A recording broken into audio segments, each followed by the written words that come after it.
Olá, está no ar mais um Vida em Condomínio.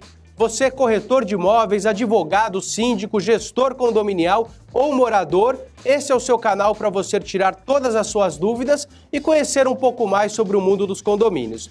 Estamos naquela série especial sobre 6 programas de perguntas e respostas. Estamos na parte 2, tratando sobre o tema Assembleia de Condomínio. Então, vamos dar início ao programa de hoje.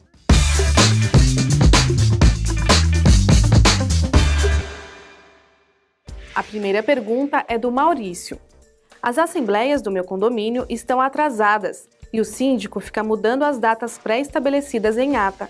Ele pode fazer isso mesmo sem apresentar os motivos?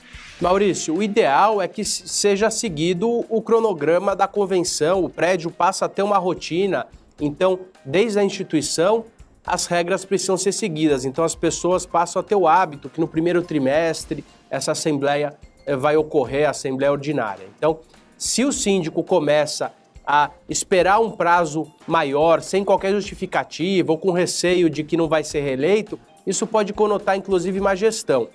Se não existir um prejuízo prático, existir uma justificativa, eu entendo que é uma irregularidade, mas que, não trazendo prejuízo, isso pode ser superado. Então tem que ser observado qual a finalidade e qual a constância. Inclusive, o conselho, a administradora devem alertá-lo para seguir o que está na convenção do condomínio.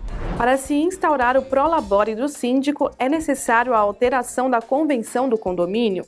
Se sim, então esse prolabore só pode ser aprovado com o voto de 2/3 dos condôminos, segundo o artigo 1351 da Lei 10.906. A pergunta é do Bruno via YouTube.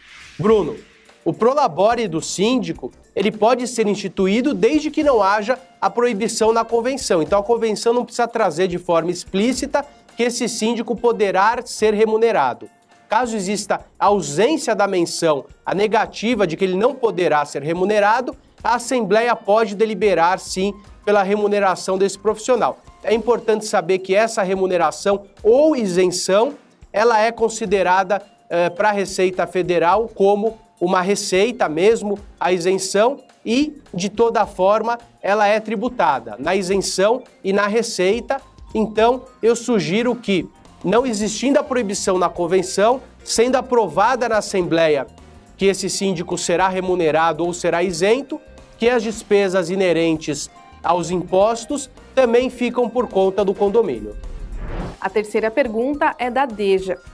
Síndicos do nosso condomínio sempre presidiram as assembleias, mas agora descobri que eles estão proibidos de presidir na nossa convenção. Solicitei a mudança, mas a maioria foi contra. Chegaram a rir de mim quando cobrei essa norma. Como mudar isso? Se o condomínio tem uma norma, se a convenção proíbe que o síndico presida as assembleias, esse não deve presidir. Ah, é mais prático, é mais fácil, isso é irrelevante.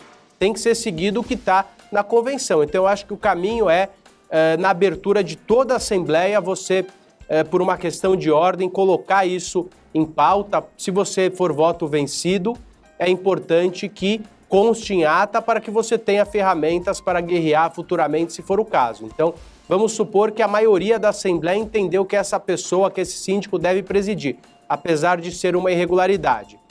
Assim vai ocorrer, mas você vai ter que documentar, mostrar esse tipo de situação, pedir para que a ata conste e avaliar qual é o prejuízo de fato e, se for o caso, ingressar em juízo para impedir uma situação como essa. Mas é importante que, por mais que exista essa irregularidade, que exista uma comprovação de que ela está ocorrendo e que isso traz sim um prejuízo para aquela gestão.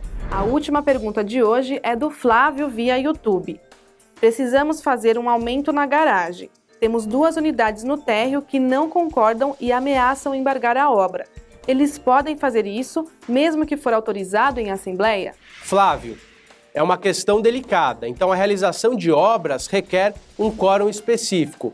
A gente tem alguns artigos no Código Civil que tratam do aumento de áreas. Então, se for uma obra, por exemplo, voluptuária, você vai requerer 2/3 dos votos. Se for a construção de novo pavimento, por exemplo, vai requerer uma unanimidade do voto dos condôminos. Então, é importante que seja verificada a natureza dessa construção, se é apenas uma ampliação ou é apenas uma reforma, para poder, de forma precisa, responder a sua pergunta. Agradeço a sua audiência, obrigado e até o próximo programa.